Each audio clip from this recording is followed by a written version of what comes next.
I thought I was a real producer for the last 20 years. I learned how to make beats from scratch. I collaborated with legendary artists and producers. I ran my sessions, I delegated, I directed, I had a vision. I got my plaques. I shared the information online. But I messed it all up when I started emailing beats out. And now I've been exposed as a fraud. And if you're listening to this, you're probably a fraud too. I made a video covering a clip of Terrace claiming that if you email your beats out, you are not a real producer. I responded to that. I owe Terrace an apology. I feel like a moron because I not only misspelled his name, but I also mispronounced it. It is not Terrence Martin, it's Terrace Martin. So my apologies for that. I want to follow up on that video a little bit because people were either acting like I was the devil for challenging the logic of Terrace's narrative, or they were acting like Terrace was the devil for expressing his opinion in spite of him having every right to espouse whatever opinion he wants about music production, especially given how talented and how accomplished he is. My stance, and hopefully I made this clear, is that I don't care. It's not a hill I want to die on. I'm more frustrated with the conversation itself than I am about the content of the conversation. My stance is this: I don't care as long as you treat me fairly. If you give me the equity, if you pay me what I need to get paid, and I enjoyed the process of making the music, credit me as whatever. I'm too old to be dying on the whole I need a specific title to feel legitimate hill. Terrace has a right to say whatever he wants. I just challenged the logic, specifically the logic about emailing beats, stripping you of a certain title. And once you email those beats to an artist, you're not the producer. Don't lie to yourself. And how incredibly subjective and arbitrary a lot of the criteria that he laid out for being a real producer actually was. Who came with the concept? He did. Who mixed it? He did. Who shortened it? He did. So you're the beat maker and he's the producer. It's YouTube. People have debates. Terrace is objectively a better musician than me. I'm not sensitive about it. I'm not offended by it. I don't know why anyone else is. But I got this comment. This is a two-part comment. So what he's saying here is that producers traditionally, it's confusing. I don't want people to get confused. Traditionally would only get paid producer points, so a standard 3%, but modern day producers are generally also the ones who compose the instrumental, so they get both. They get the writer's share, the publisher's share, as well as the sound recording split, the master royalties, the producer points, 3 to 5% standard. And most importantly, this is the part that I don't want you to get confused about. This comment is referring to two entirely separate copyrights. The producer points are on the sound recording copyright, and the writer's share is on the underlying composition copyright. And a lot of people think that on the underlying composition copyright you can be listed as a producer, and there's a lot of confusion about writer versus producer or writer versus beat maker. Let me clear that up right now.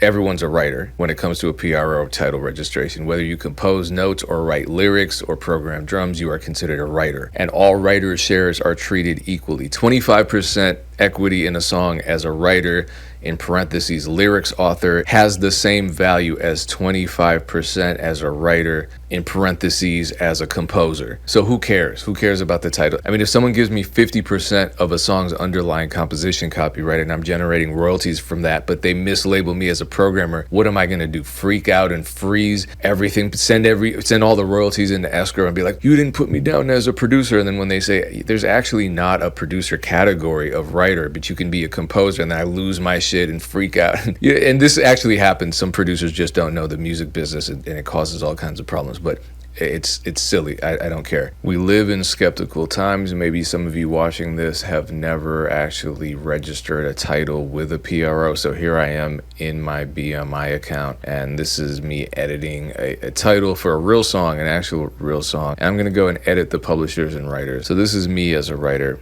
Now let's say I want to add a co-writer just to show you what the process is like. And look at this. Under role, author, composer, composer/author. Nowhere do you see producer. Nowhere do you see rapper.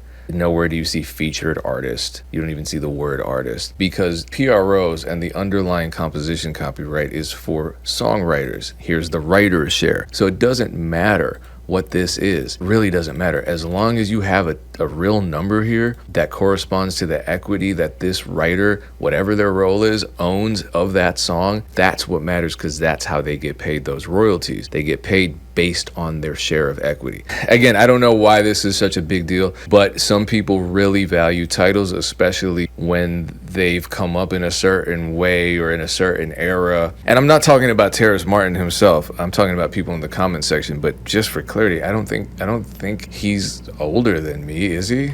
Okay, a little, but not by much. So again, who cares? I'm not upset about any of this. This is just an interesting topic, because I think the risk of having this conversation publicly is that it gets weaponized against producers. So my worry is that you're gonna have artists or labels or whoever seeing a video like that and saying, you know what, you're not a real producer because I saw a video of an amazing producer telling me so. So therefore, I'm not paying you any royalties, or I'm giving all the producer points to the engineer, or I'm giving equity to the rapper because they faded your beat out at a certain point. You know what I mean? That's my real fear here. And so as long as we arm ourselves with the proper information, then we won't allow that to happen to ourselves. So part 2 of this comment that I received is the request that I acknowledge the difference between a beat maker and a producer. The term producer existed long before anyone was making beats, long before hip-hop was a genre, or a culture rather,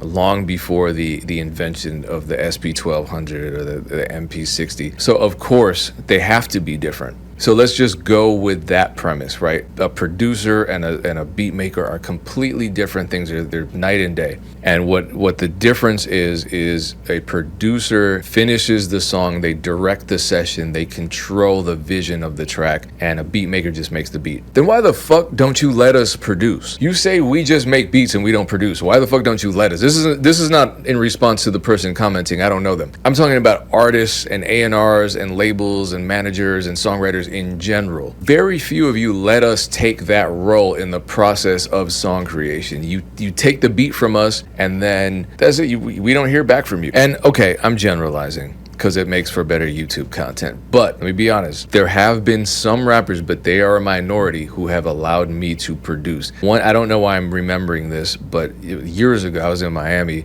and we were recording with Tone Trump. Shout out to Tone Trump. In that scenario, I was the producer. I was vocal producing. I was like, say it like that. Oh, I like that. That may have been a mistake. Let's run with it. I was directing the engineer, J-Run. Shout out J-Run. They trusted my vision. Tone Trump was signed to Jeezy at the time. But, I had just come off of the Recession album, so it made sense. But he didn't have to listen to me. He could have been skeptical. He could have been like, nah, I'm doing this all myself. Contrast that with another story where a rapper one night calls me up, and this is someone that I've known personally for a long time. I don't work with them anymore, but she was workshopping her lyrics, and she read me her verse, and she was having trouble with one particular line, and she goes, what do you think of this line? And the line didn't make any sense at all. And I told her, I said, that line doesn't make any sense. And instead of listening to me, she got offended and scrapped the whole song. And then outside of the artists that we work with directly, let's talk about the A&Rs and the labels again, because they just take our beats and then never contact us until the song drops. I guess I'm generalizing again. This happens in most cases, unfortunately, especially to those of us who aren't signed to the label's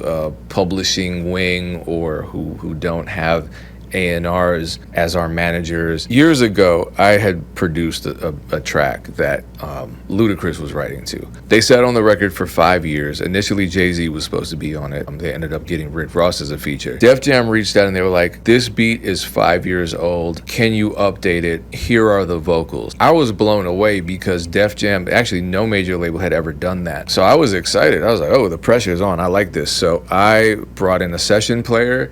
I had an idea for what I wanted to do, and if you listen to the track as Ludacris featuring Rick Ross Money, you can see what I did. I actually made a whole video breaking it down, but I wanted an entirely different section for Rick Ross's verse. At least the first 8 measures, I wanted the dynamic to drop down and then build back up. That was my vision. And so Memory came through with the guitar, and I had already played the chord progression. I'm like, all right, I need your guitar to do this, this, and this. He did it. As a result, he actually joined the session players union. I delegated, I produced as much as I possibly could, given that I had the vocals. I still emailed the beat out, so I guess, I don't know, that makes me not a producer, but I love doing that, and no major label ever No major label ever did that to me again. I guess it has something to do with the fact that nowadays labels are pretty much completely hands off when it comes to the creative process, for better or worse. But here's the truth, agree or disagree, I believe this to be the truth. Producers, beat makers, whatever the hell you want to be called, if you want to take on the more traditional producer role, like the Quincy Jones role, you have to act like one. You can't just be in the studio like this, and when people ask you what you think of the track, you're like, oh no, sounds good to me. You have to act like a producer. You have to be confident in your vision. You have to have a vision. If you don't have a vision and you're just completely content sending the beat out, there's nothing wrong with that. But yeah, then someone might come out and call you a beat maker or a programmer, not a real producer. I don't know. Again, who cares as long as you get your equity? But it's fun to take a producer role. Again, there's so much gray area where constantly, and a lot of people in the comment section acknowledge this, and I salute that. They pointed out the reality that the producer's role is fluid. Sometimes the producer may be vocal producing, sometimes the producer may be tailoring the beat to the artist, sometimes the producer may be delegating and directing a bunch of musicians to create the music while they don't even touch a single instrument. It's fluid, so it's really hard to define, and that's also fine. It makes the job more fun because there's more variety, it's more dynamic. And artists, if I hear you calling out beat makers for not being real producers, you better damn sure be allowing the people that send you beats or give you beats the chance to actually take the producer role in creating your song. Otherwise, that is just completely trash. We can all do better, but first we have to know better, and then it's on us to assume these roles that we claim we want to actually take on. In the meantime, just treat people fairly. For me, just treat me fairly. Give me my equity. You can credit me as the damn sandwich architect in the liner notes as long as I'm treated well. I don't care. Much success to you, whatever you want to call yourselves. Peace.